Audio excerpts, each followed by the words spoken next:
Sick. Okay. Welcome once again. Welcome everybody. This is the Producers Club X Musicians Club collab workshop. So we're just going to be talking about some production. My name is Guy Laborde, and this is Caleb. I'm introducing him. He's our president here at Producers Club, and yeah, I'm our events coordinator.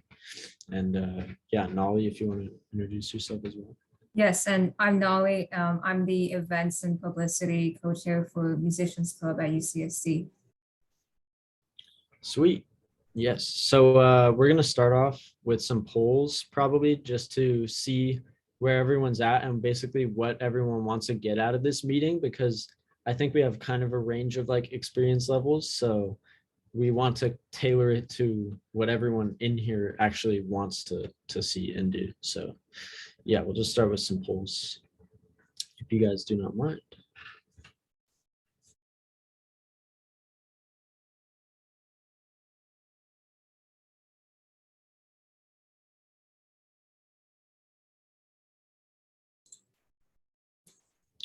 All right. Oh yeah. So if you have no experience with a DAW or digital audio workstation, just click other, because yeah, we can go over that too if you're like completely unknown to this. Yeah. Don't worry. We have it all planned.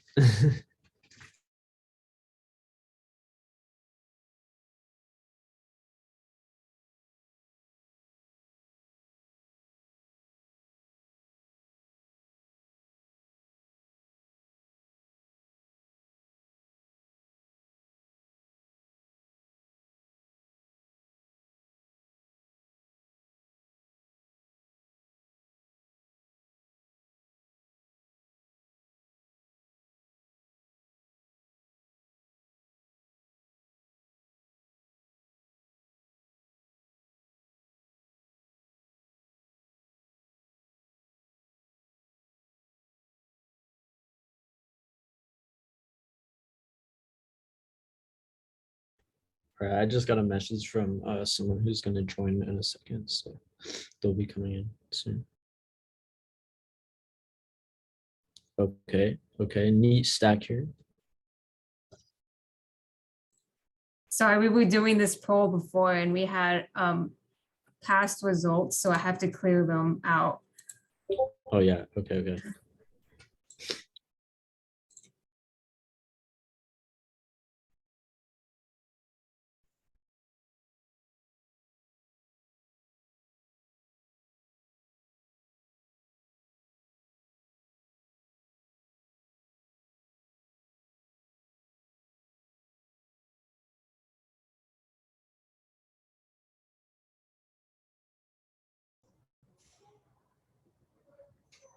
Welcome. New people, we're doing some polls just to see what everyone wants to do in the meeting, so feel free to answer.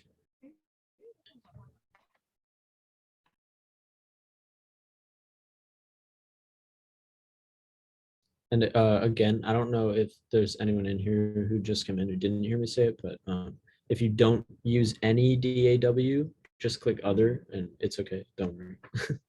We'll cover it if you need. I mean, it looks like for the most part, over like half our people are in the other section. So I see. Cool.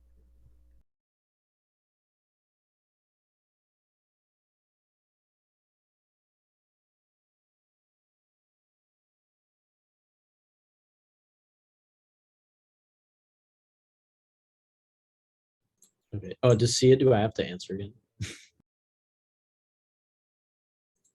I'll just give it like a minute. Oh, okay. Just to give people some time.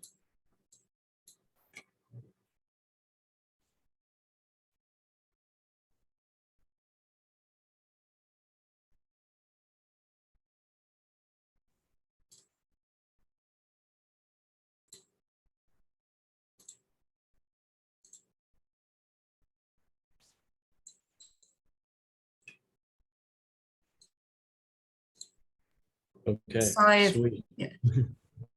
Yeah, sorry if people who just joined in, if you didn't get a chance to answer in the polls, but we basically asked like, what DAW do you use and what do you want out of this workshop? So you can feel free to put that in the chat. Yep.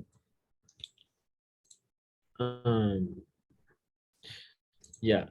Okay. So it sounds like from the result I saw, like a lot of people are just getting started, and I have a bunch of slides prepared for if you're just getting started. So I think the people who have like very little experience with the DAW to like a little bit of experience, um, I can go over like what, just basics of what a DAW is. For the people who don't have one, I can show some examples, some free ones, talk about recording and how you would do that in a like get your instrument or something, how to record that into your computer. Um, if that's like the very fundamentals. So if that's like too fundamental for everyone, I don't need to do that. But if anyone's interested, I can talk about that, and then and like we can do that in a breakout room, and then we can come back and like join the rest of what's going on.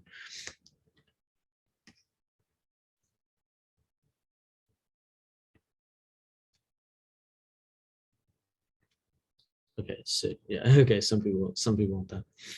That'll work.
All right, basically, yeah, when everyone's ready, I think we can get started here.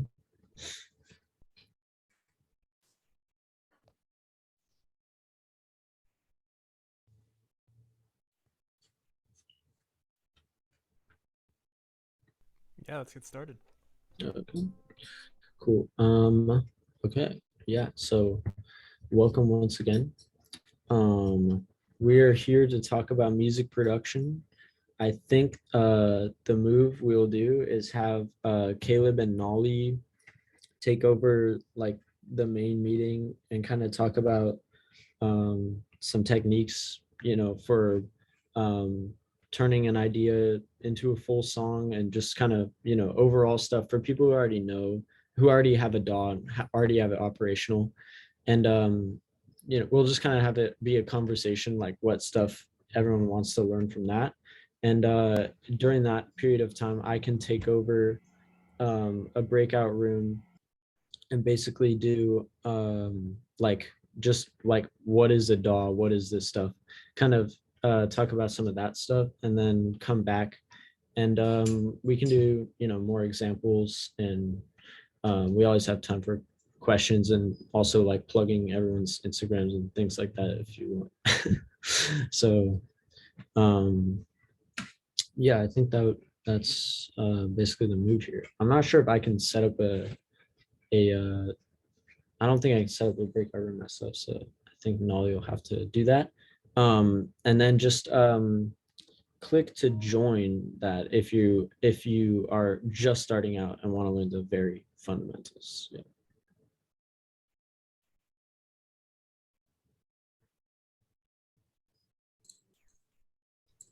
So just making sure we'll be creating 2 breakout rooms. Um, yeah, or I mean, at least one to do the very beginners, and then other than that, however you guys want to sort it out for like the first, I don't know, I'd say we could give it like maybe, I don't know, 20 minutes, maybe a little less. I don't know. I could Um, cover the slides like kind of I was fast. gonna What do you say think? you can just DM me on Discord when you're finished, and I'll pick it up Okay. and uh, I'm so sorry to interrupt, Nali, but there's people in the waiting room who cannot get into the meeting right now. Oh shoot. So yeah, please let them in.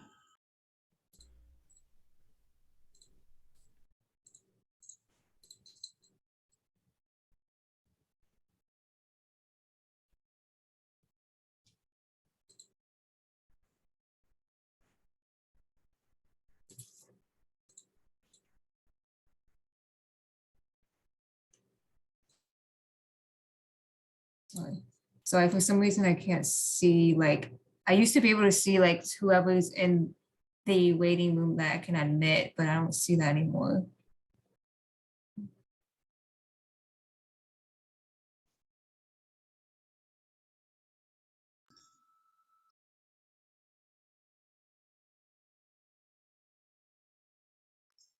Sorry, do you not see anybody in the waiting room right now? I don't see anyone that's waiting. I don't see like somebody is waiting in the waiting room.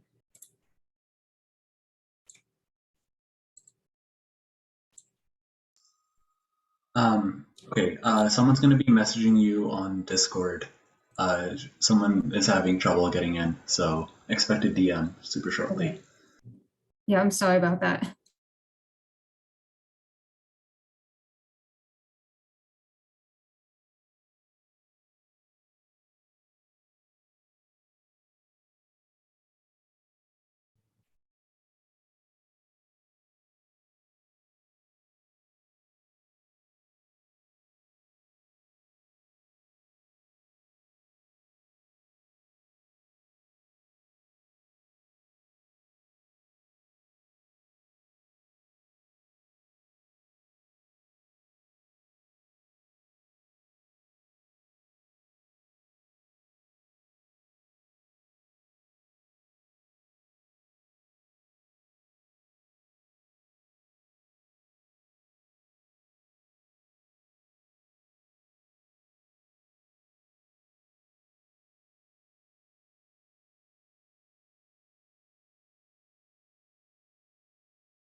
while we're waiting on that, does anyone want to talk about what they've been listening to, or like what kind of music they've been listening to?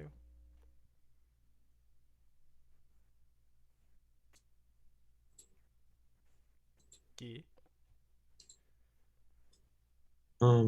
Yeah, oh my God. Let's see. I've been,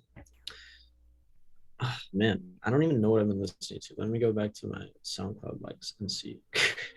Oh, It's been all over the place. It's been really all over the place. Mainly underscores, mainly, but like a lot of interesting other things. Quickly is like a SoundCloud producer. Um, yeah, he makes like kind of like interesting, like he makes like wonky beats and stuff, but like this, he kind of recently released a like an indie album, so I've been listening to that. New Tennyson.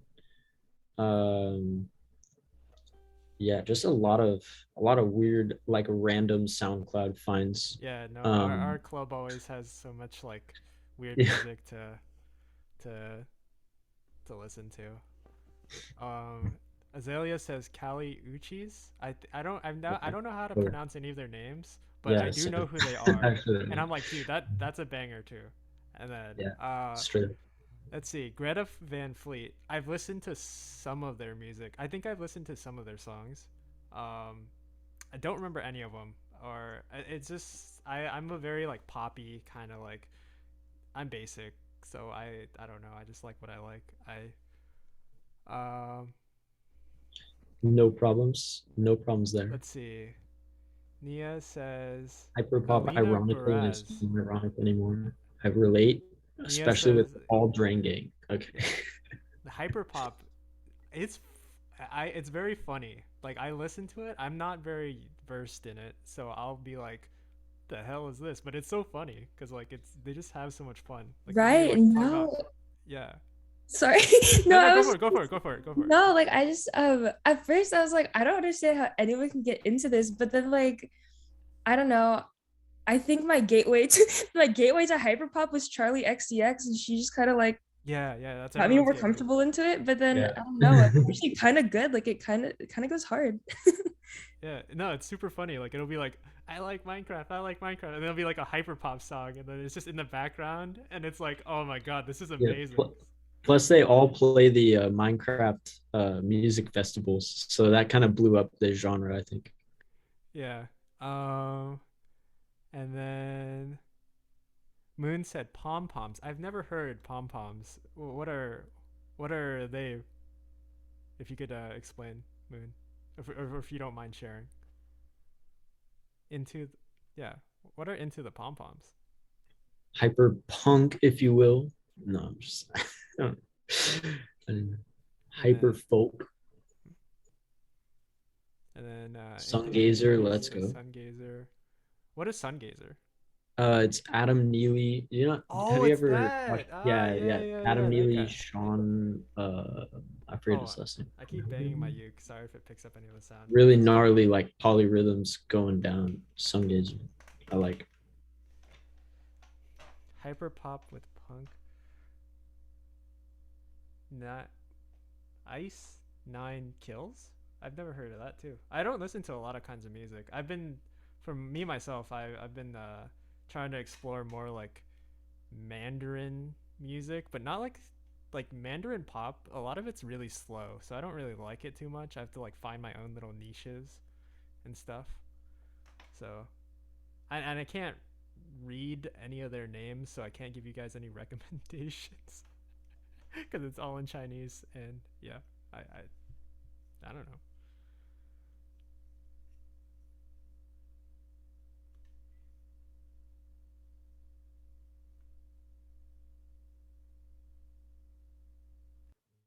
Fair enough. Does anyone have a music gear that they want to show? I always like asking that question too. I like looking at people's gears. It's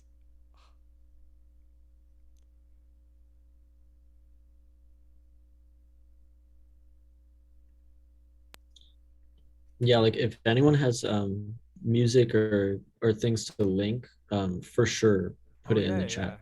I want to listen to some of these. If you guys have any good recommendations, I'll throw in mine.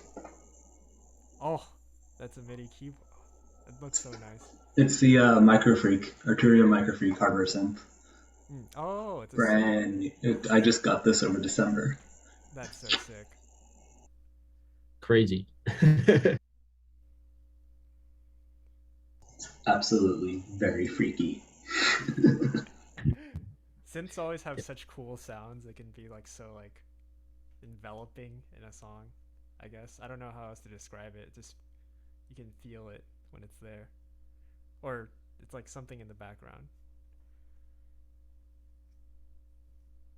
Yeah, I have a mini brute by the same company. I don't use it enough, but honestly, I've been using it more and more recently. And yeah, super fun, especially for like bass sounds. So how do you know when to incorporate it? I guess it's like when do you feel like, oh, I should be using this synth in a song? Um, Sometimes it's just like for me at least, it's either like I'm just messing with the synth, like just playing the instrument, and then I'm like, oh, this would be a cool like lead sound to put in my song as a solo or something. Mm-hmm. Or like with the case of the last one I did for the producer for the our compilation thing, it was actually like I had the bass in Ableton and I was like, you know what? I think it'd be way cooler to like actually design a patch for the bass on the real synth. So I just played the MIDI from my old bass through the synth and designed the patch that way.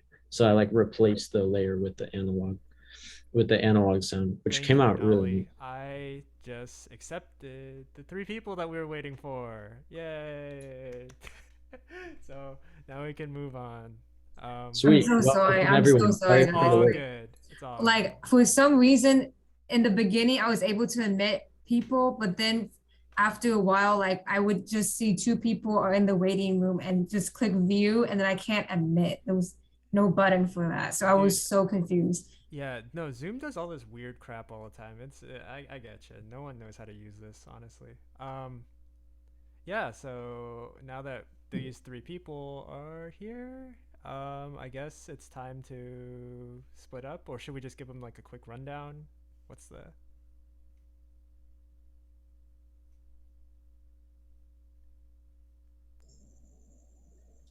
Yes, sorry, I was just typing some comments. all good?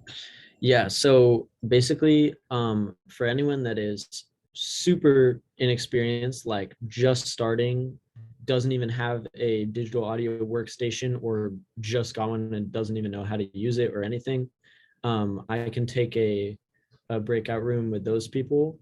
And for that time being, Caleb and Nolly will start with like the general just conversation about production techniques. And then when we're done with the very basics, we can come back and kind of all chat about that and link some music and stuff like that. So yeah, I think that's the best way to do it here.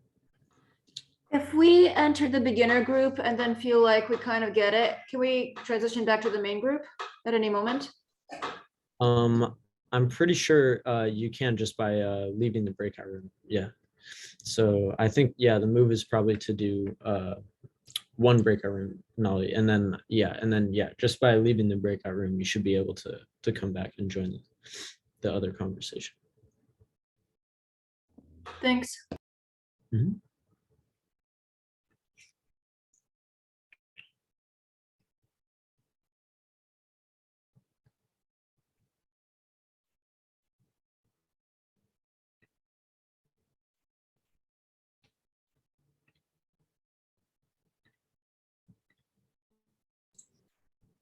So my understanding is that you're going to be taking the beginner breakout room.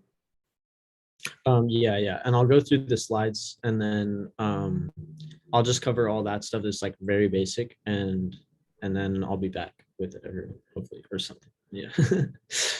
We'll see. Yep. All right. And I'll be keeping an eye on my Discord messages, so just send me when you're done, and I'll be. Sounds good. Yep. All right. Right now there's one called unassigned and like a lot of people are in that. And then there's oh wait, is that There's room That- this? one. Let me see. Okay. I think room Unassigned one is is here. what Unassigned is basically anyone who's still in this main room. Mm-hmm. okay, got it. Okay, got it. Thank you. Okay, I'm hopping over right now. Goodbye, Gee. I'll miss you. Bye bye.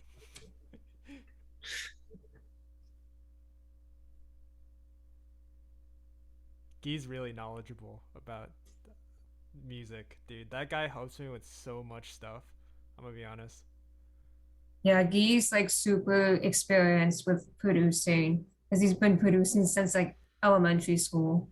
Yeah, no, he's crazy. These there's so many really talented people in this school. It's crazy.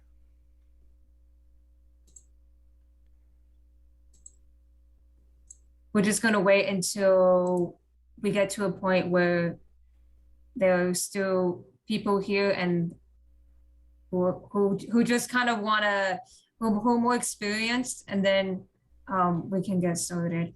Yeah. For a quick second, does anyone need to be moved? And they like, is anyone having technical issues and they like want to be moved and they like are just sitting here, or are we all good? Are we all good?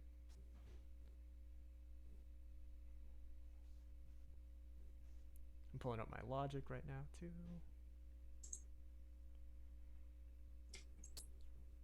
All right. Yeah. seems like we're all here to be here. Do you want to wait a little longer, or should we just go on ahead, Nolly? Yeah, I guess I can get started. And Caleb, I noticed like it's kind of hard to hear you sometimes. Okay. Yeah.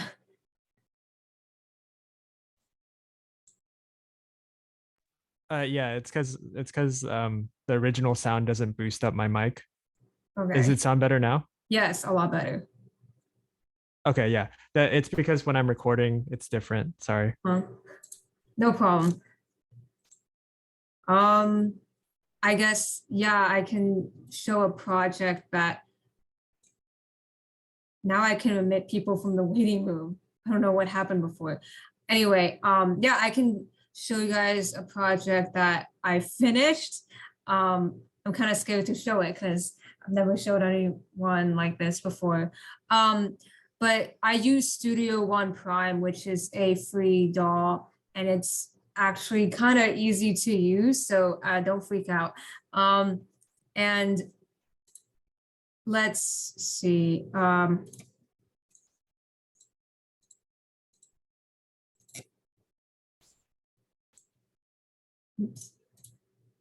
Okay, so yeah, this is a song that I just finished and released like on Friday. But basically, so you have a DAW here, and I can just kind of go over like basic setup. So each of these things here are tracks, and I'm assuming that you guys have produced music before, so maybe I don't have to go into like a lot of detail in like this setup, but just to kind of show you how Studio One works, at least you have your instruments, a whole list of instrument libraries here and effects and sound loops that you can drag into. And I like to organize my songs like with arrangements, and I put arrangement markers on each section. And basically, I just started off with like a guitar, guitar chord progression, and I had like a drum kit on top of that. So I can just like play you that, and hopefully you can hear it.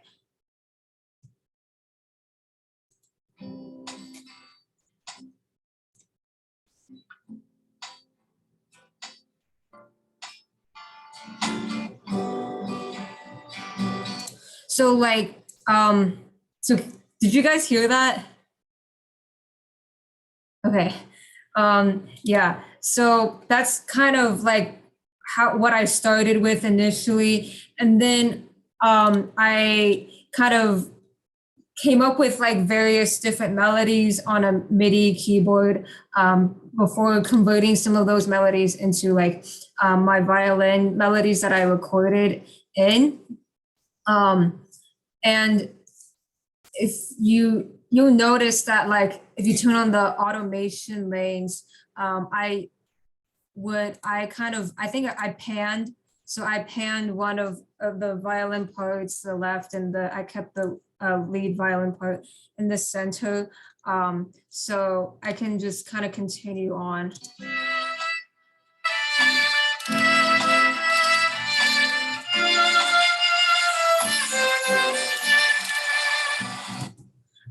So yeah, that's that section. I don't know, I have vocals here. I don't know if I want to play it.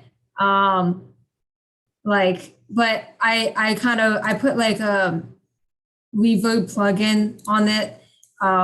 And that's basically what it looks like. And I automated that as the song played along. I felt like I could have done more with the vocals and added like vocal layers, but I didn't do that. I guess I can just like play it for you. So this is, I can Well, yeah, I'll just play the rest of the song like from beginning to end so you can get the whole context first. Maybe that's probably better.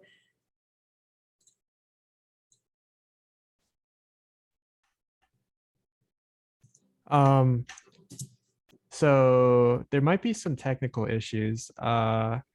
We've first of all, Arena still can't see the other. All right, I'll Yeah, sorry, I can hear the sound that you're sharing, but I can't see the screen. I'm gonna try going into the other breakout room and then seeing if I can see what's going on over there.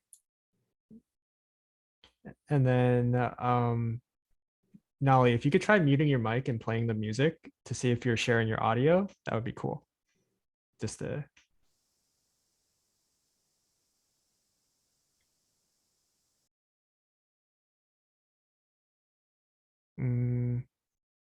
doesn't seem like the audio is coming through, or it I doesn't have seem to unmute in order for the audio to come through, I think. Oh, okay. Yeah.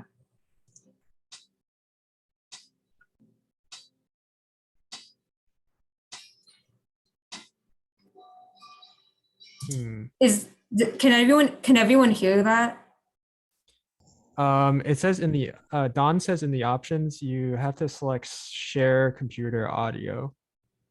Because it seems like it was coming from the speakers again. Sorry about that.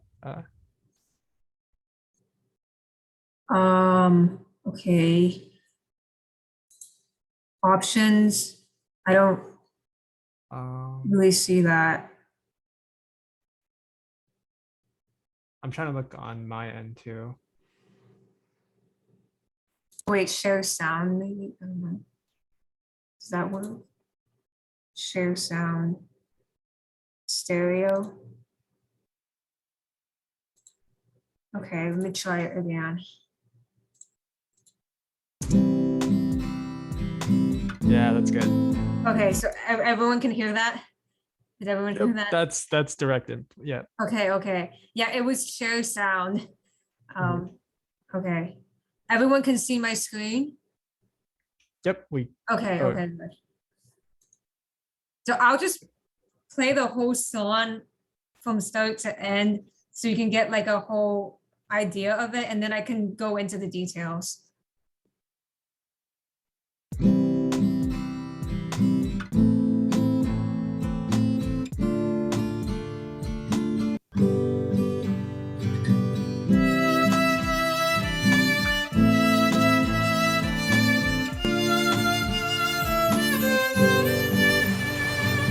When I felt lost, I didn't know what to do.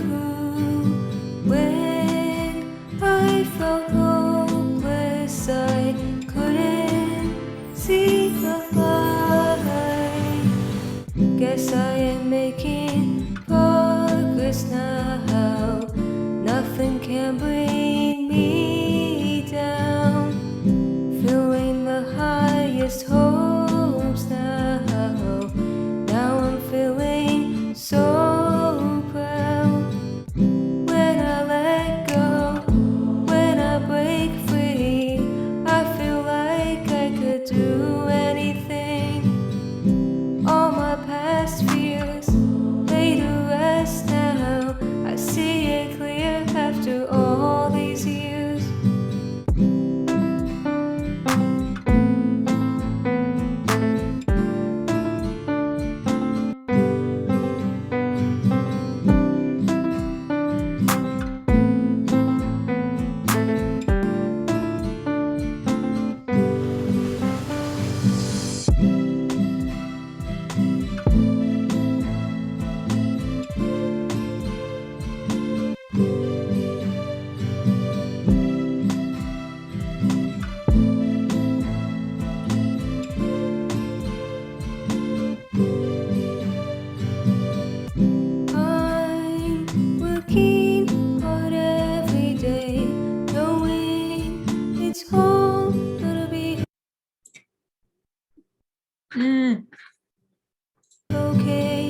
Yeah, so that's the whole song.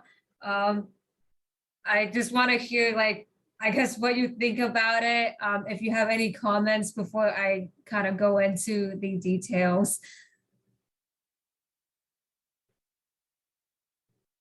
If, oh, you can put it in the chat.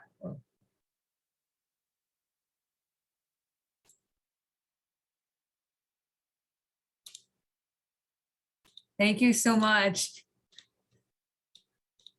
Oh my gosh. Okay. I was like 21 messages. I didn't even like see all of that. I had no idea. Okay, thank you. Thank you so much. Um, yeah, I guess I can I liked how the instruments had their own space. Yeah, I kind of like wanted to have that. Because so a little bit about me. I been playing violin for like, well, 14 years consistently, but a little less consistently in the past like 3 years in college.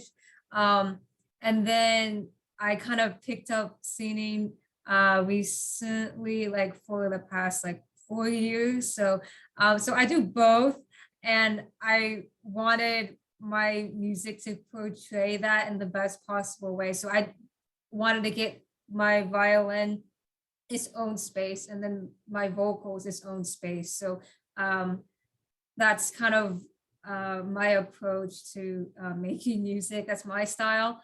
And yeah, I'm really glad that you enjoy it. And okay, so basically I can go into like the details of this, and I hate how I have the Zoom like control bar because it's like in the way. But yeah, I can just zoom in and I'll show you what I did. So I for the guitar, because I don't like I did record guitar on this, but I'm not a good guitar player, so I suck at chord changes. And you notice in some places I kind of did crossfades, which kind of helps smooth out these different audio clips that I had cut up. So I had to basically, I recorded it in one take, but it had like breaks in between it. And then I had to cut up and slice the audio, and then put some of these fade in, fade out, just to kind of make it smoother a bit. And then for this is just like MIDI. So anytime you see like a keyboard's symbol, that's just MIDI. You can open this up and you can literally draw and edit those notes. In this case, this is a drum kit, so they have different sounds here. And then yeah, I recorded violin on this. This was like I had played in these melodies before converting them into like a violin sound and in my voice as well.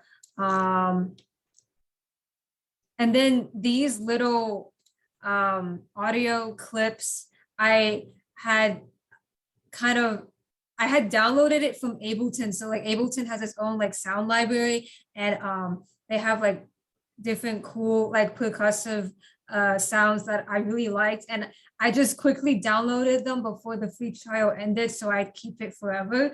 And then I imported it in this project, and it made it sound so much better than just having this drum kit, the same drum kit play all the time. And then this is interesting. So I recorded the sound of like the ocean on the beach, and I put it in my music, and I just think it fit well, like as a transitional element, but you barely like pick up on it.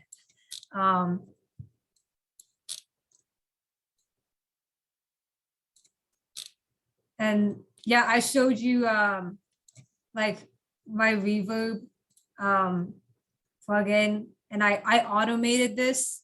So basically I just drew in the change from like 0% down, well, to 100% here. So yeah, you can automate that. And same thing with the violin as well. And then I've like panned the violins.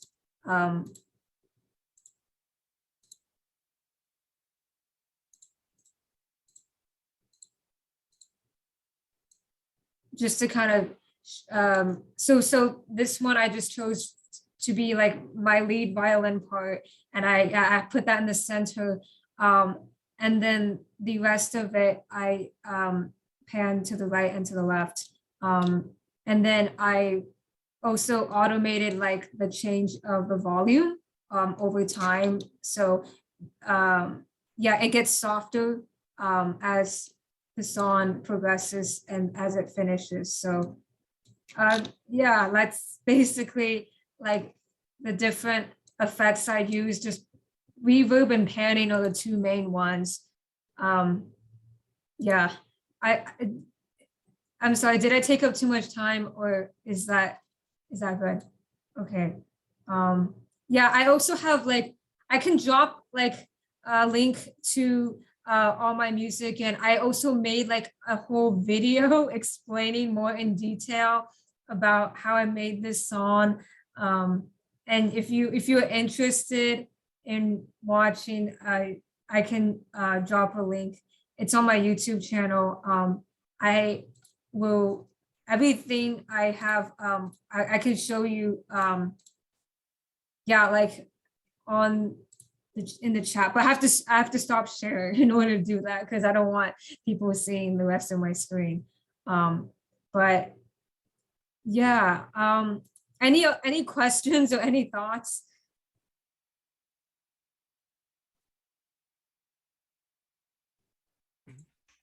For me, I liked how you used the ocean. For me, when I was listening to it, I felt like the ocean was kind of like a riser, and it gave like really good transitions because of that.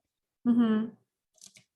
Yeah, I agree too. And I also, so you see, this is the Ableton like reverse crash cymbal. I think, yeah, and yeah, I'd stolen that, and then I loaded it in here. And it by itself, it literally like really it feels like a riser effect. It's really cool. And then that with the ocean is like even better, you know? Yep. Yeah. So yeah, I like using these effects. So it's like transitions are like key, you know, and going between sections so that your listener it keeps your listener engaged without them feeling like, oh, that's a sudden like change. So yeah, that's just kind of like my take. Please share your video link. I'm very interested on how you're building on your ideas to make a full song. Well, thank you. Yeah, I will. Well, I have to stop sharing my screen. So once I stop sharing my screen, then yeah. How do I go about composing? Like I would say that I'm not the most experienced composer. It's just a lot of trial and error for this one. So how I started on it was like in the very beginning, that guitar and that drum kit that you heard, I recorded that back in September, and then like I was stuck on that idea for like several months. So initially, what started this whole song was like section F here with the, so just these three tracks those were the ones that like started the entire song. But yeah, I was just stuck on that idea for several months, and I completely forgot about it. And then I came back to it in like December after I finished finals, or like during finals week, and I checked out a MIDI keyboard from the music department, and I plugged that in. So like, and then I just played a bunch of different melodies, and I really liked all of these melodies. So yeah, for composing, like what helped me like start off was, I guess, trying to find maybe what key of the song that you want to write in. Because I don't know, like for maybe like in terms of like with guitar and like with the chords that you use, like you need to know like what key of a song that you want to write in, and because your melodies have to like kind of complement your chords, and if your melodies are in a different key than what your chords are, then it's going to sound kind of, I guess, funky. I'm not sure if Caleb can like, I don't know about you or your compositional process, but if you could even like chime in if you want. Oh, how do I compose something? Yeah, like I'm gonna be honest. It's all about finding. I think you talked about it in essence, but it's all about finding that core to kind of build upon. So for Mhm. me, I found this like really sick ass like synth sound, and I was like, "Hey yo, let me try building it." I have the BPM, I have the key. It's like it was just like a sound and it was labeled, and then I was like, "Okay, let's see what elements I can add." Oh, that sounds nice. Okay, let's build around it, and Yeah. it's just constantly doing that. And I think when you're making music to like start composing, you really need to find that core. And that's what a lot of people have struggles with, but you can't stop doing it. Like you can be like, oh, I'll record it. And then you can come back like a couple months later and maybe that'll like be there. But you just having it recorded or having that idea down is really, really important. Mhm. Like when you get out of a shower and you have like Yeah. that song in your head, you record that. Like everyone I talk to has so many recordings of like songs and then or just ideas. And Mhm. Yeah, I completely agree with recording any melodic ideas, because sometimes I will be doing something, like maybe I'll be showering, maybe I'll be cooking, and then all of a sudden, like I have this melody idea in my head, and I have to like run, grab my phone and record that, because if I don't, I will forget. And that's literally the reason why I have like over 1,000 voice recordings. Yeah, I agree. Like just start off with the maybe a melody idea, maybe it's a chord progression, maybe it's a beat that you have in your head. Record it to like literally your phone first, and then you can input that into your DAW, and then you can mess around and build up on that. And then before you know it, like you might even just make a song. So that's kind of like the general idea of like how you go from your initial idea to a full song. There's like no clear cut like step-by-step formula to making a song, because everyone starts off a little bit differently, and even I start off differently too. Like maybe I'd start off with a melody one day, or I'd start off with a chord progression another day. So yeah, it's hard to say for sure. Like, how do you make a full song? oh, if I was to add to it, it's all about just kind of songs are really special because they're often very short. And Yeah. since they're very short in format, it's about capturing kind of a moment. And like that's why we like record so many ideas. And even if they don't work out, it's like even if you're not singing in the right key, like I've had recordings where I don't know keys or music or anything. I just record it and then I have the sound in my head. And once I hear it again, I know what I want. Like I just hammer it out on my keyboard until it legit like comes out. And I'm like, there we go. Those are the right buttons. But yeah. Oh, and Guy just finished, and I think they're heading back in, or if you could end it, that would be sick. Okay. 7 unassigned participants. Or yeah, if you could close that room. Does close all rooms close it? Oh, yeah, all breakout rooms will close in 60 seconds. All right, I will put my link in the chat. Link to all my music. Yeah, that was great. Completing Oh. a song is very hard. It's very hard. But that Yeah. one just took a record like 9 hours to get the main idea down. Mhm. And then I honed in the rest. Thanks, Lillian, for coming. The Yeah, emotional thank you, support was Lillian.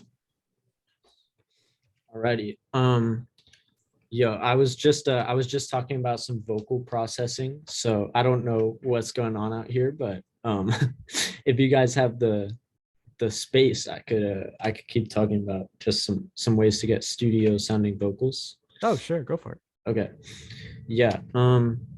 Okay, so I was basically saying, well, someone was asking why like studio vocals sound different than like if you were to just record your voice. And the main thing is auto tune. So like, you know, the vocals are being like altered by a software, and it's a pretty like expensive plugin, auto tune itself, but there's like different versions of it out there that kind of do the same thing. Like there's one in Logic that basically does the same thing. That's one I've used. And then the other thing that contributes to like having a more full or like studio vocal sound is how you actually arrange and record the vocals. So you want to record your main like vocal, that's your chorus and your verses and stuff, like front on, like close to the microphone. And then you also want to do a bunch of other takes to layer. Once you're working in the studio, you want to layer that sound with multiple other voices of the same exact line singing the same thing, even if it's like meant to be like one melody. So you would do like 2 more takes and then hard pan them left and right. So that means like one only plays out of the left, one only plays out of the right. What that does is it makes it sound way wider and more full in the context of like the track. So then like you'll have people do that, and they also do like a series of delay effects and reverb and compression, and especially compression on the extra layers, but not the main layer. They kind of tend to keep the main layer like sounding really natural, and then process and like distort the other layers going around it to really give a full effect. And yeah, that's kind of how they do pop do you- vocals. Yeah. Do you mind if you share with us a project where you use that? I think Yes. sharing Okay. that would be really, really sick. I'm down. If I can ask another question in the meantime. Yes. So when you go on Instagram, you can put your picture through a filter, something that just automatically messes with it and makes it cool looking. Is there any counterpart to audio? Just some kind of button that's an effect? Mm-hmm. Those are called presets, right? Many. Or like that's infinitely many Yeah. of those. Yes, so many. Like literally, people go crazy with those. That's yeah. That's how you make electronic music, basically, is all that. Yeah. Okay, here. I'll pull up. But what about filters for vocals specifically? Usually it's like a group of them because you want to know what sound gives you what. I'm sure Guy can show you once he pulls it up. Like certain vocals can make the room around where you're singing sound more like it sounds bigger. Like if you were to sing inside like a cathedral hall compared to like your like a tiny room or something, it would sound way different. You'd hear like way more echoes. You know what I'm saying? Like it depends on what you want to do in terms of like what you want to add to the song. Is that, did I make that clear, or I can clarify for you?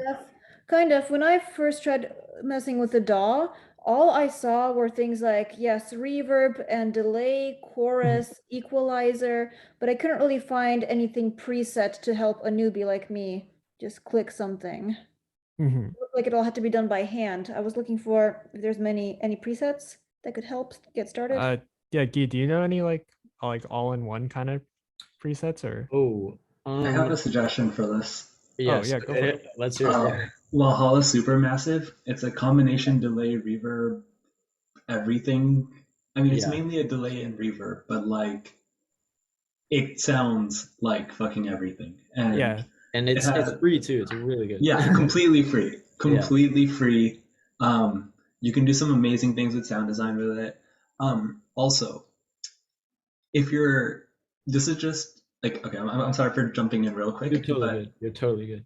Okay, if you're worried about doing wrong things, you don't need to. Like, there's no such thing as wrong. And the really fun part about doing music production work is that you can like literally just like half the time when I'm in my DAW, I just randomly click random VSTs and apply them to tracks just to hear what it sounds like. And you just turn your knobs and you don't need to worry about like, okay, I guess what I'm trying to say is that if you're going with the intention of trying to find a very specific sound and recreating it, that's a little bit more difficult and takes more practice, but you can also get tons of great results by just doing random shit and hearing what it sounds like. Like, the number one thing to do is just to turn every single knob and just see what happens. So, Yeah, I agree with that very much. Experiment, like Yep. mess with things. Like I always recommend having one session where you're just messing with things and then one where you're like actually trying to make your song. Like, because just messing with things, a lot of the times you'll happen upon something that'll inspire you like really well. Yeah, okay. Let me see. Okay. Yes, I can go ahead and share one of these. Basically, I have a couple examples, but the one that came up first is this one. I can show like a stack of effects I use in this. Oh my god, wait. I forgot to click audio. Okay. There we go. Yeah, this should work. So basically, this one I brought up because I was actually using like a technique that's like normal. That's like it's kind of like a technique they use a lot for pop vocals, but I was just making background vocals. Either way, so this is two different takes of very, very simple me humming into my computer mic. So, oh wait. Yeah, wait, let me turn off the thing. So that's, okay, so basically this on its own sounds like this. It's not even in tune or anything. But I didn't care that it wasn't in tune because it was just a background layer. So I would have put like some sort of tune correction on it if it was like more, more important. But basically there was that one in the left side and this one in the right side. It's the same thing. I just did the exact same thing twice. But it's not actually the same recording. It's two different ones. Then what I did is I put this big effects rack on it. And this has sorry, let me open this up a bit. So this has the main vocal, which just has an EQ to change like which frequencies come through just to dial it in a little bit.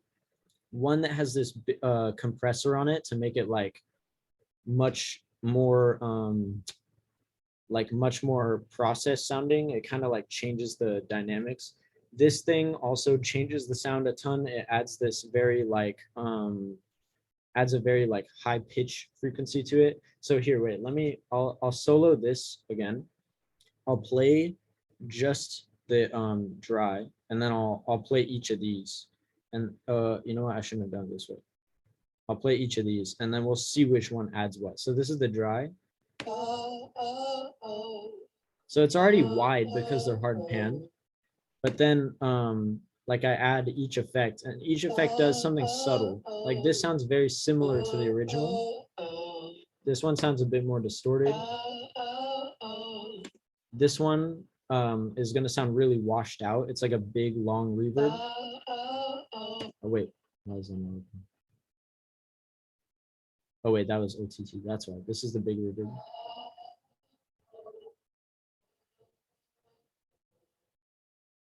And the reason it sounds kind of choppy is because it's actually the volume of it is being reduced by the original vocals to like make sure you can hear the original vocals. That's like a pop technique. It's pretty not beginner level. It's pretty. So this is another reverb. This is a delay.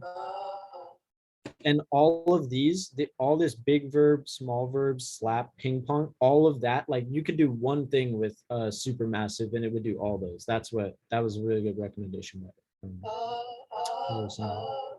So this one's a much more obvious delay. You can hear it like repeating everything.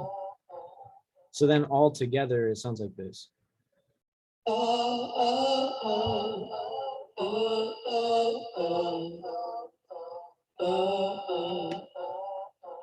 And then like in the context with the other instruments.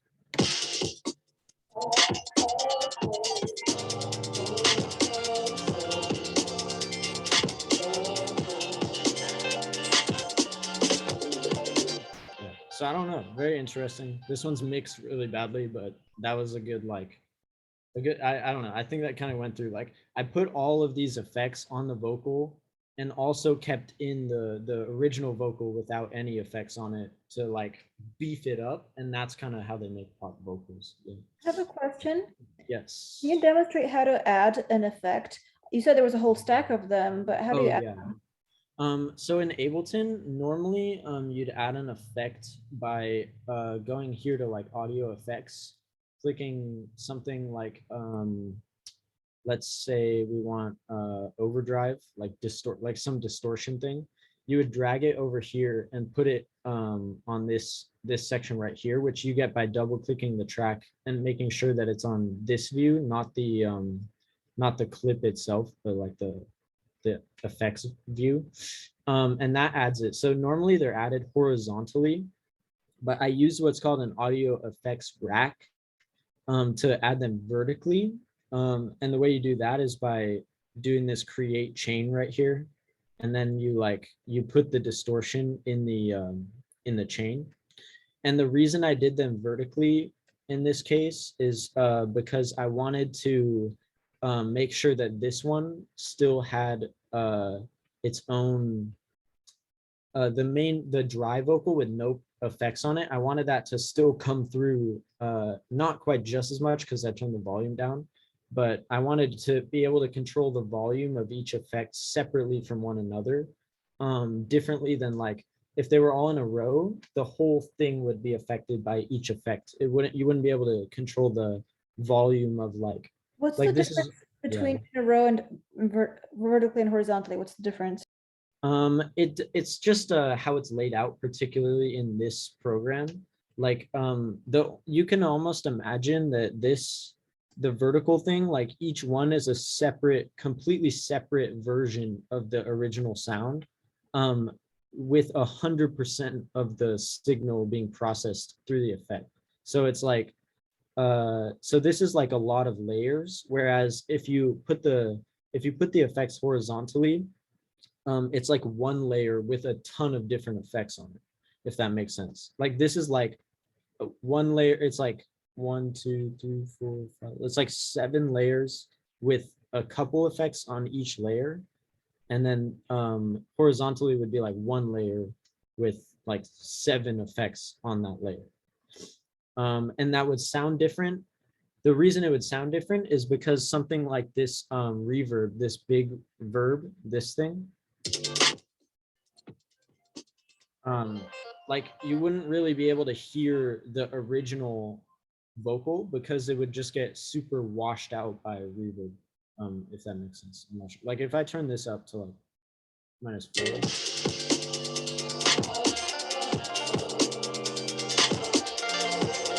this is how it sounds.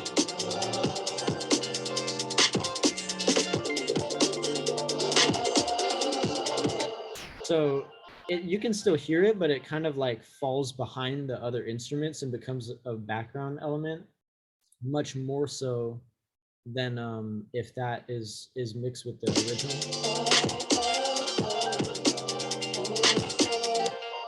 If that makes sense. I hope the A/B test right there kind of showed why. But It does make sense. And how do you switch between vertical and horizontal? And how do you change the volume of separate effects or tracks? Okay, yeah. So do you use Ableton? Because in a different DAW, it's kind of different. So I don't want to be like too. You basically so in Ableton, you put in this audio effects rack, which is under utility. It might be under something else if you're using a different version of Ableton, but you put in audio effects rack, and then you create a chain, and then on each chain you drop the audio effects horizontally in each one. But you can also do the same thing by using these like this reverb return track. And then like if you go to this view, like you can use these little knobs to adjust the volume of the reverb return track right there. And then, but if you're using this thing, the volume is just these little sliders right here. So each of these, it would be like turning down the volume of the track with this fader like this, but it's just like a mini fader for each one right here. Okay, got it. I use Cakewalk, but it's as simple as Googling how to do this one term. Yeah, a lookup, the term for this is called parallel processing. So if you want to like dive into it more, just look up parallel processing. But you can also just do normal processing by just putting effects on each track itself, and you can get a lot of really cool results that way. It just, I was kind of tackling the like how to make pop vocals question, which is like they use parallel processing to do pop vocals. So a lot of vocalists and popular music claim that they do not use autotune. Absolutely not. Is that just as believable as celebrities not having plastic surgery, or is it? Do you think it's true?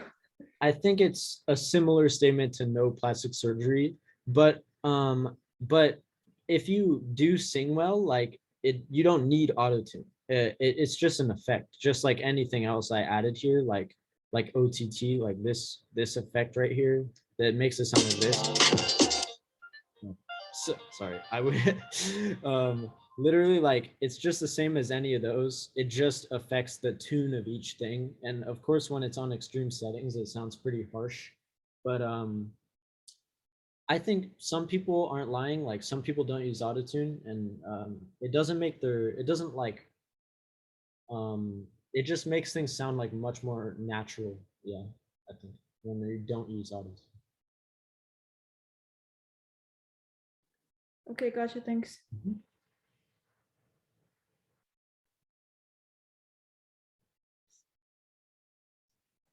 Yeah, okay. Where were we in the rest of this conversation? I feel like I'm taking up too much time here.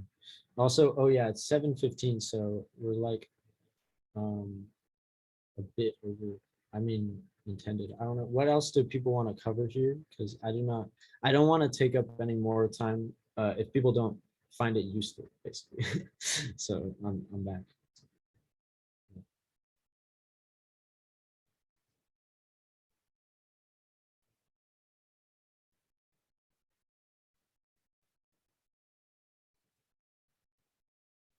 Sweet.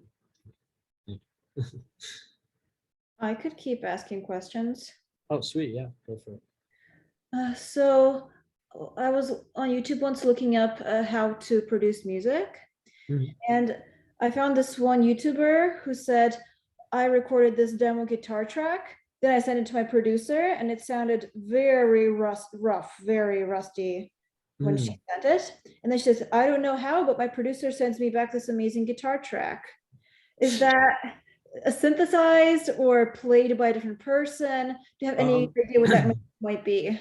So yeah, Ableton is probably the best DAW to do this in, but they're probably warping the audio to correct the bad performance. Yeah, dude, Caleb, I think this might be the time to show like what we did. Okay, so basically in a different DAW, you have to make a lot of cuts and like adjust the audio in really small increments. But in Ableton, there's this thing called warping. There's like other versions of it in other DAWs, but it just works really well in Ableton, where you basically select a section of the audio and you can drag it around and morph it and have it stay the same pitch and have it change pitch and all this stuff. Like audio just becomes like molding clay at that point. So you really can do a lot to correct like problems in performance. Like I really would not be able to, it saves a lot of time like doing a million takes if you mess some small thing up, when you can just fix it, like just make it on the grid with like one drag. But this is Logic, so this is not Ableton. So we'll show you like, I guess the best way to do this would be to show like the process in not Ableton, and then just show Ableton to show like how easy it actually is in Ableton. I just had to restart real quick Oh because yeah, no problem. it is my first time ever sharing with sound, so it had to like restart. Oh yeah, oh fair. Okay. Whoop, there you go.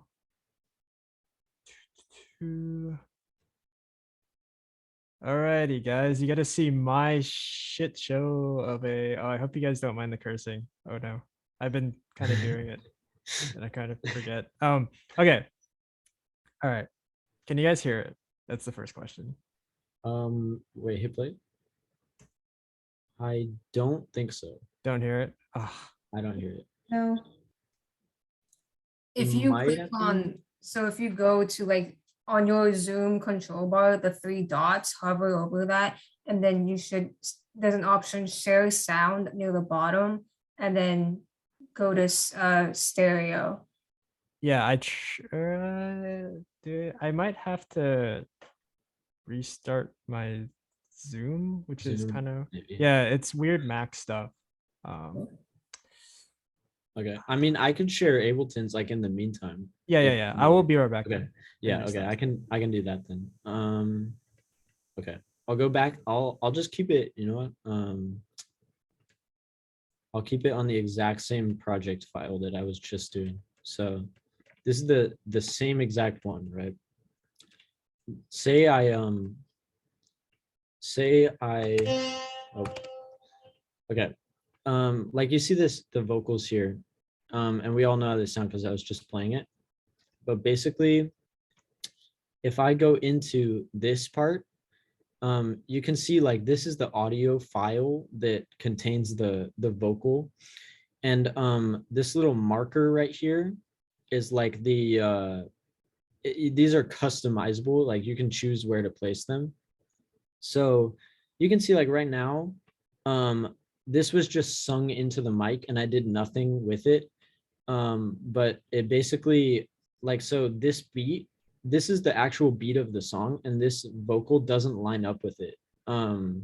So what you can do is like, you can click right here, double click and just drag this to the beat.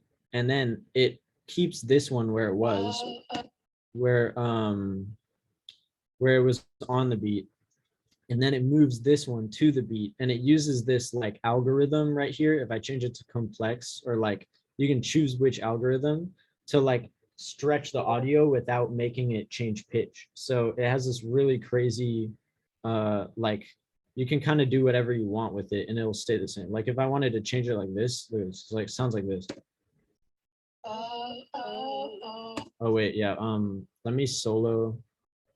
Sorry, let me solo the one that I'm changing, because right now I'm only changing.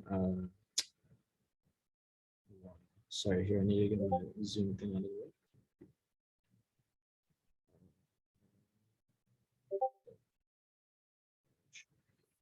Yeah, this is the one. So it'll be only coming out of everyone's left ear, which I'm sorry for. So basically like, so I just made that note like super short and it's still like the same note. And then if I wanted to drag it back out like that. And then if I wanted to make this come like twice as long like that. And that time you could kind of hear like the algorithm kind of come in and it sounds a bit stretched out, but like it still sounds pretty natural. And depending on which setting you use, like that sounds pretty natural, especially if it was processed.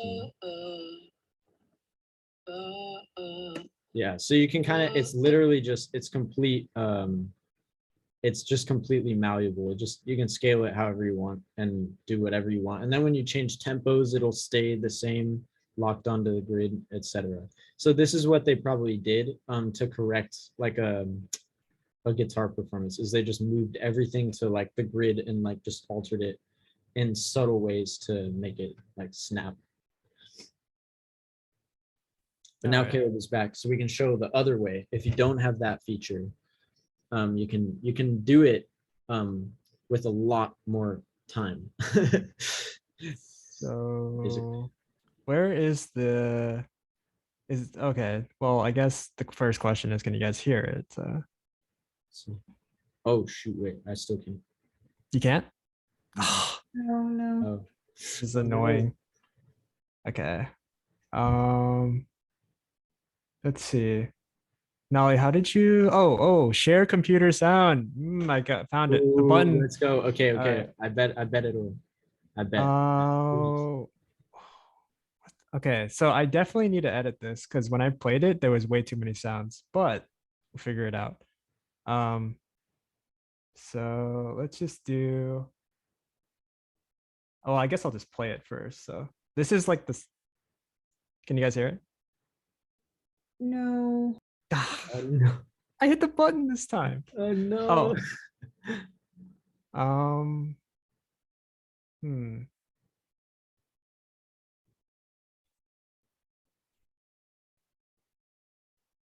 This. Oh no.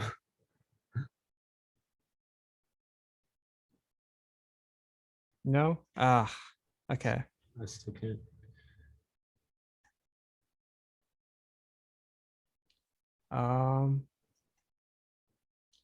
Let's see. I guess Guy, you can I can share just. while I'm I still can do figuring it. out. Yeah. Yeah.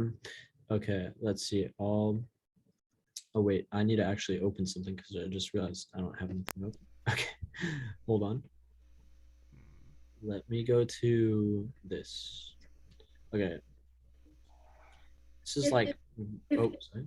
Yeah, if time permits, can you also show synthetic instruments like a Oh, yeah. violin? Oh yeah, I forgot to like show that. Here. This is a good project to show both things in because it's pretty. I didn't use like a ton of synthetic instruments, so like electronic ones, so it should be pretty. This is like not even a full song at all. This is a demo that I've barely worked on. So um okay. So this is like a lot of acoustic recordings. It's a guitar take, a guitar with multiple takes comped together with like a feature called take lanes, but that's for a different time. Basically, if I wanted to change like a little edit, you can see how there's all these chops in here, like these chops between things. That's actually because they're different guitar. I played the same thing like a few different times and I combined the ones where I played it better right here. And similarly to the fact that you can combine where you play it better, you can also go in and be like, oh shoot, this one doesn't hit on the beat. So you see how this is like this little piece of like drawing right here of the waveform. Yeah. It's not directly on the line of the beat of the song, which I didn't really mind for this part, but if I wanted it to be, I could just move this part specifically over, and then you can see it just cut that audio file. So I kind of moved this one back over and they crossfade together, which is like a nice little feature. So now that one's on beat, but it just moved the entire audio file over and there's a hole where it used to be. So that could make it so you run into more issues.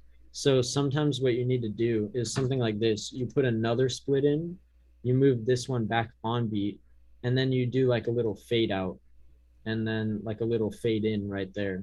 So that kind of fixed the problem to a certain degree. You can kind of have these little fade outs. So everything's like much more on beat now.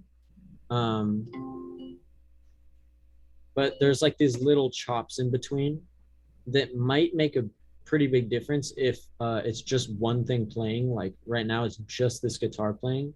So like those little chops might not sound the best because there's something missing from the audio there.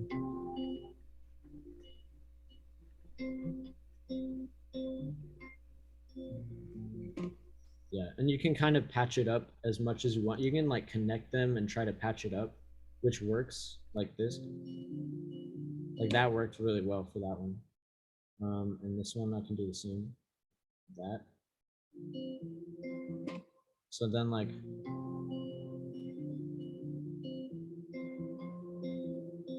so that sounds like pretty fluid now. Yeah. And then, okay. So so now I guess to talk about some MIDI instruments. So like this one right here, this is like some string things I added. Here, I'll turn off the sidechain. So this comes from basically like I went into instruments. So this is how Ableton works. There might be like in like GarageBand, Logic, all those ones, they have like whole pages you can scroll through as well. But in instruments in here, there's a lot of different options. And I searched here for strings, and then I basically found this one, synthetic strings. And it's like it's a preset, so it has these pre-programmed things you can change about it, which is pretty nice. Like if I play here, oh wait, sorry, oh my gosh. So here's this like playing on its own. If I change this, like you can hear how it gets like brighter and darker. This kind of gets like this like makes the brightness and darkness like kind of even more intense. This versus this, like it's gonna sound way more spacious with this reverb turned up versus with this. So now I'll turn it up. So you can hear like it sounds way bigger now. So these are all like pre-programmed effects that are in the instrument itself. Different instruments like will have different, this is like preset, like how to work with presets. And you can basically get like most sound you want by finding a preset and then adjusting it to your personal taste. That's what I used to do for years and years and years before I learned how to actually like sound design my own synths to sound like this. But sometimes it's even more fun because like this one, this instrument looks different. Like it has like these interesting different like little layers, and it's meant to like simulate an electric piano. So if I play this,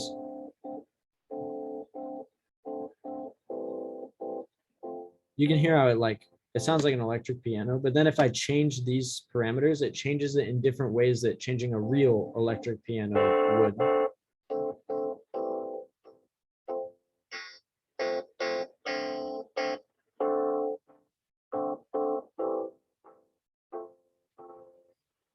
Yeah, so I don't know, like there's a lot of options depending on which DAW you choose.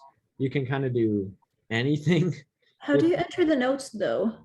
Oh yeah, so I actually played all this on my computer keyboard. You could play it on a MIDI keyboard, which is like it's like kind of just like a plastic keyboard that you can buy online, and like you plug it in through a USB and you can play it like a piano, and you can control the notes. But you can also do this where you double click and you can draw them in. So if I press B to have this little pencil tool, I can like draw one and decide how long and how much velocity I want for that note. And that would sound slightly different. Like now you can see I like added that note in. You can also like zero them out, delete them. You can like you can apply effects to these as well. Like I can randomize the velocity. So like right now they're all playing the exact same, like imagine I played everything perfectly hard. That's because my computer keyboard doesn't like pick up how hard I'm playing the keys. But if I click randomize, like now some notes will be stronger than others. And if I do it even more, like they'll get even more crazy. So now if I play it like,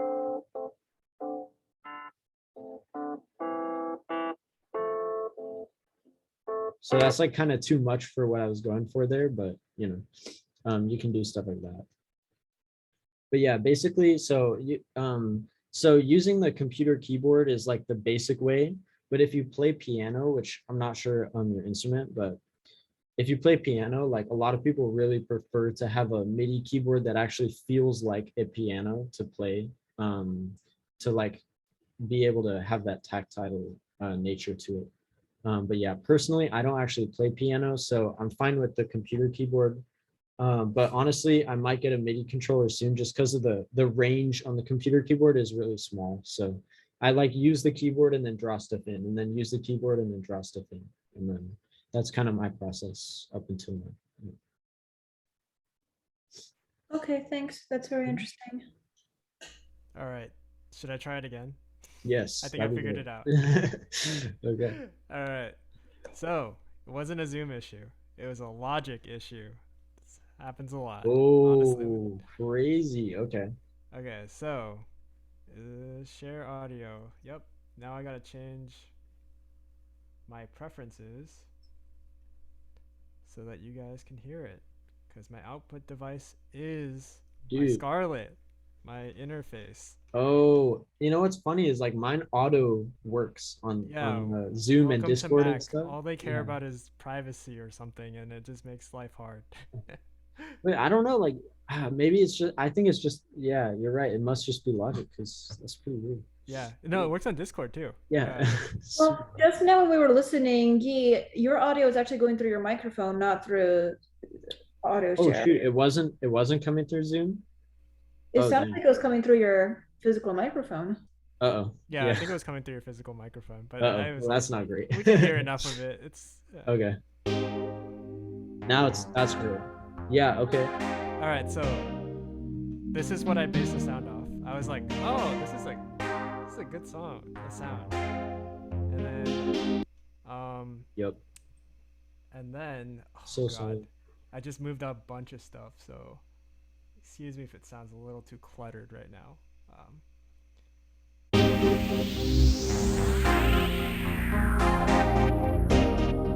Oh, there's a stutter effect. That's what I was messing with. Yeah, that's supposed to be there.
This is an empty space. I should move this. I have yet to move it, but All good.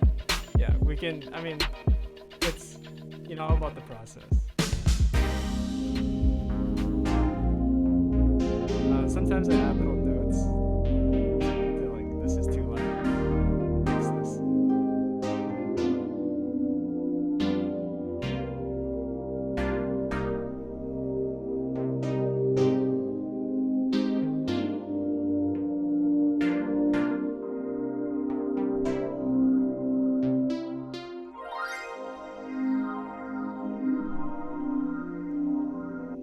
And then this upcoming part is like the next section. It's supposed to be moved in.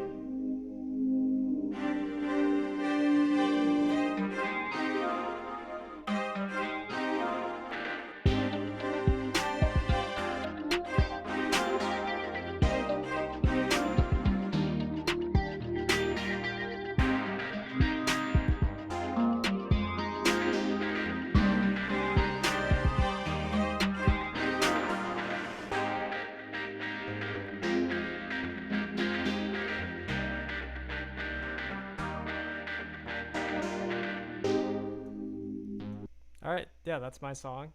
I'm still working on it. It's it's a work in progress. So I think one sound in particular I wanted to talk about, so I can show you guys like what this process, like what I did to make it. Yeah. The chopping the audio thing. Yeah. We could do that one, but I was gonna do the Oh yeah. bongo one just because. Oh like, yeah, yeah, yeah. It's a good move. That's a Uh, good move. let's see. Oh, I think it's this one. Nope, that is actually the original sound. Oh, well, this is the original sound while I look for the other one. Like this bongo loop that I got from Logic. With Logic, we have access to a bunch of loops. Oh my god, please. Okay, there we go.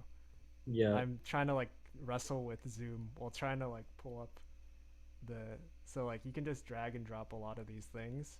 Um, with Logic in particular, you can actually sort for software instrument loops, and that means you can just kind of like plug it into like a MIDI, like a software instrument, and it'll just like play it. So that's actually how. Oh wait, let me get rid of this search. That's actually how I found this sound. I think this sound was like super important to the sound of the song too, like this kind of like violin.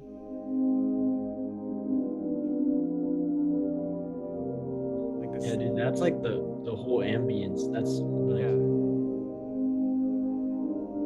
So yeah, playing with like this instrument set, it's called like Eden Park. I was able to like kind of make some really cool sounds and like ambiance. Um, but yeah, just kind of like messing around with instruments, dragging and dropping that stuff really helped out. Um, all right, let me see if I can find the bongo sound. This is, yeah. So I was sorting it halfway. Oh, here. I was sorting it by basically I was going through I finished halfway, but it was sorted through time. So like sorting algorithm. yeah. And I just need to find the small bongo part, I guess.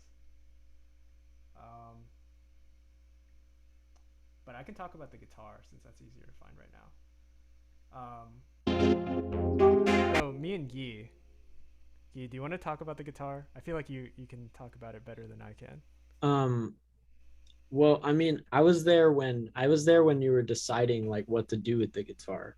Yeah. But basically the technique here, like see how the guitar is like all chopped up.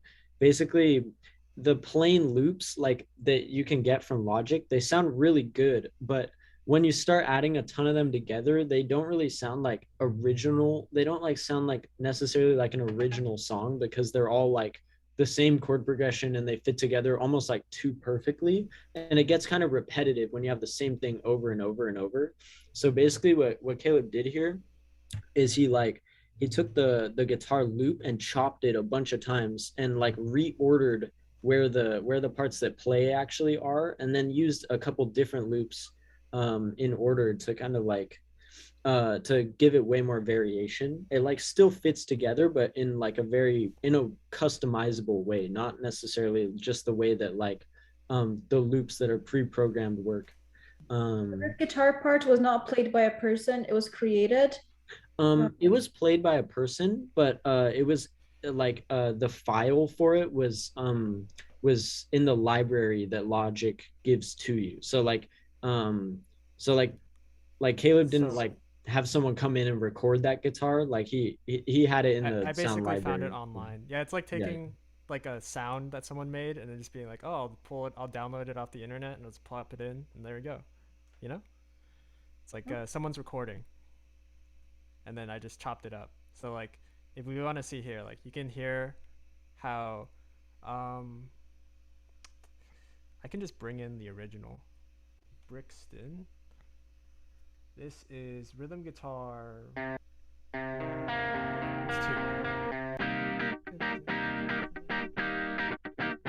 It's pretty good. But if you repeat this for like 3 minutes, it gets so annoying. Even like now, it's getting like okay. And then I gotta wrestle with Zoom. All right, let's stop that. And then now we got.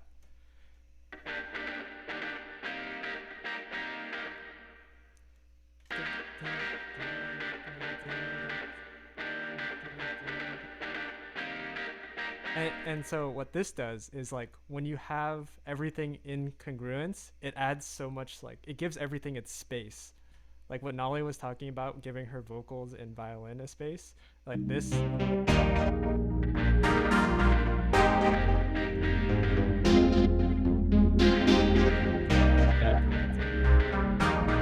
Like literally adds a lot. Yeah, so it's all about like giving the instruments the space and the time that they really require that you want to like focus on. So like when you have a song in your head, Adele's songs are the best example because those vocals, oh, if you get hands on Adele vocals, oh my god, they're beautiful. Like I don't know, it's just you all you need to do is add like one simple like reverb if her voice is sounding a little like quieter, if it does at all, and then bam, it's a good, oh, it's so beautiful. It's like knowing what strengths you have um, can really like develop your music and stuff like that and what you can explore. Okay, thank you. Yep. And then yeah, that's like, I mean, I could still find the bongo song if you guys just want And to. also like another like interesting but also valuable takeaway is like don't be afraid to drag in loops that other people have made. Like you don't have to make everything from scratch, especially when you're starting out. Like there's a lot of really important things that like you can learn from just dragging in like loops that other people have made, like how to arrange stuff. You can get inspired by it, you can alter it, you can completely make it your own.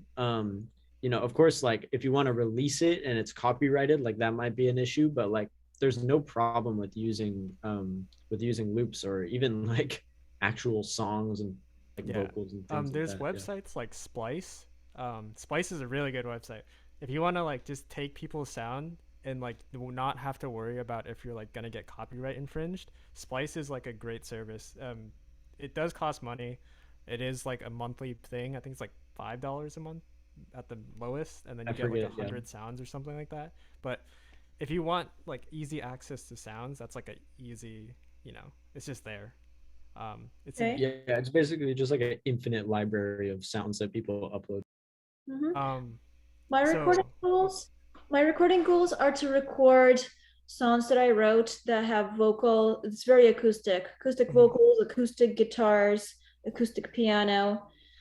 What I've been running into is that the real raw audio just sounds so imperfect compared to what we're used to hearing that it just doesn't sound nice to me because it just sounds so not perfect. I think what good producing could do is you're not necessarily aiming for like the perfect kindness. You it's kind of like bringing out the best of what's there. Um, so like good vocals is like something you just gotta like hammer at, find the right place, find the right. It's like you can like use reverb and all those other tools to kind of like beef it up, but like you just gotta, yeah, you gotta put in the hours, find the right place, kind of like I don't know, it's, how do you feel about that, Nolly? Like I am I getting at the right point, or Yeah.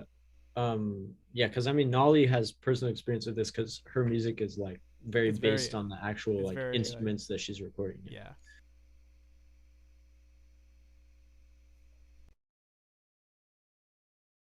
Yeah, sorry, what do you mean by like it not being perfect? For me personally, Or for Alice. or for Alice, yes. It sounds breathy and shaky. I don't feel like I'm singing shakily, but it doesn't sound as flat as what you tend to hear in audio, if that comparison makes sense. So are you saying like when you're singing, like when you're recording your voice and then you put it in your DAW, like it's not sounding the way you want it to? It's just that you can really obviously hear every single breath and Oh, okay. scratchiness. You just hear everything. The thing that I wouldn't even normally, when I'm singing to a mic in a room, for example, I don't hear that if I just record it with here. So I hear things in very high quality microphone recordings that I don't just hear on my phone or on a video camera. On my phone or video camera, it sounds nice and smooth and sounds totally pretty. But then when I record it with the real mic, everything comes out. It just sounds worse. I have some maybe tips for this. I think, well, first of all, like the effects like reverb and stuff kind of help to put the audio back into the space. But also mainly EQ. I think the details you're hearing might be a lot of like weird little clicks and like breaths and stuff, which are all really high frequencies. So if you kind of lower the high frequencies with the EQ, which is an equalizer, Caleb, like you could pull up an EQ really quick just to like show what it looks like.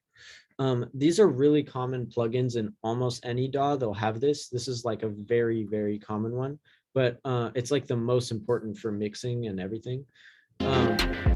So you can use this to lower the high frequencies, like probably above 1000, but mainly like above 4000 hertz, which will decrease like the harsh like s's and sounds like that, and it'll kind of make the vocal sound a bit darker, but like it might also make it less piercing in that way. Yeah. And another thing to add, like I don't know if it's in Ableton or Logic, but I know in Studio One, you can use what's called a gate. So they have like a gate plugin, and you can use that to kind of filter out certain unwanted background noises that your microphone is picking up. I've never personally used gate before, but I know that there is like a function, or at least in Studio One, that you can use. I don't know what DAW you use, but I use Cakewalk because it's free. Wait, so I'm guessing you're probably not on a Mac then, right? Because otherwise, like you. yeah, because Cakewalk is only on Windows. Oh, okay. Windows. In fact, I didn't even buy an interface yet because I was just trying to see what can I possibly do. So I just plugged it into the microphone input on my computer. I don't think it was a good idea because there's so much noise. It just sounds like crackling. Are you putting the microphone on your computer? Yeah. Yeah, that's because your computer fan is probably running, and yeah. Also, you were saying that you liked how the instruments sounded on your phone. So like a recommendation before you get an interface, try actually recording with your phone and then just arranging on the computer. Because the phone microphones are pretty good. Yeah. I just use my phone microphone. It's like amazing. Oh, okay. Also, like 90% of hyperpop vocals recorded on the phone. Just so you know, if you want to be hyperpop, but I'm going for acoustic. yeah. Yeah, if you want, we can try out this. We can try out this gate right now. Oh yeah, this is a gate. This would help with the current situation where there's like a bunch of background noise and stuff. There's also in Logic, if you go to like selection-based processing, there's like channel strips and stuff where you can, for example, add like a bunch of effects, like noise suppression, expander, noise suppression, multiband, de-esser. So like sometimes S's are very sharp on the mic, so you kind of want to, like lower it down because there's so much air exiting your mouth. Yeah, speaking of S's, P's. Sometimes P's will just overload my microphone. Yep, that's what a pop filter is for. Yeah. So yeah, having a good pop filter, having a good de-esser, I think those can help alleviate those kinds of like unwanted noise pickups. But yeah, we'll see right here. Oh yeah, see, do you see what this gate does? Here's what it does. Here's what it sounds like normally. And then, wait. Oh wait. Okay, see, now it's closed. Oh, only at the loud, only when it hits a certain loudness will it open. So the threshold determines like at what loudness does the sound come through. Like, you know how the sound is supposed to be going on and now it's Yeah, just okay, I off get it. and on. Mhm. Okay, cool. Yeah. Oh wait, I forget what I was gonna say. I really like the tip about recording multiple layers of the exact same melody and layering it. That sounds like it would just even out the tone.